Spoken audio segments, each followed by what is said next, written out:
And our work and mandate is to ensure that these cultures are not eroded and our youths are proud of their cultures. We have a society where in a time where digitization and social media is eradicating our cultures, our heritage, and the best thing that we can offer as a community is to empower these women and empower these youth who have gone out of their way to ensure that arts, culture, and their heritage are upheld. Gargar Women Group, and together with the Fathi and the artists who are doing a brilliant job in their artwork, together with the area MP who has made sure that we come today, visit this cultural heritage center, and support them where we can.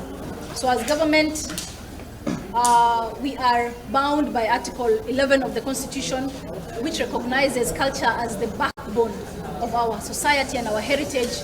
And together with my Cabinet Secretary, Aisha Jumwa, who could not make it here today, we strongly support and we promise to support these women in Garissa who practice their cultures.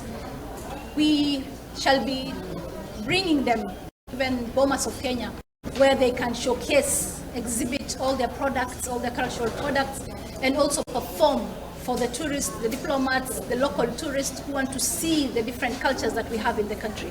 I'd like to emphasize on the fact that we are working with the county governments, especially Garissa County, on this matters, culture and heritage. Tumefurahi sana. Tumekaribisha our PS of Culture and Heritage hapa Garissa leo. Amejionea mambo yale yako hapa. Waswahili wanasema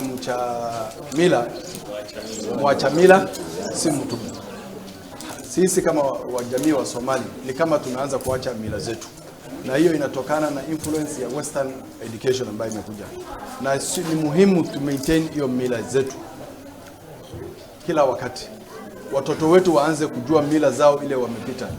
Mila ndio kitu ambayo itatuokoa kama jamii. Na mimi nimefurahi sana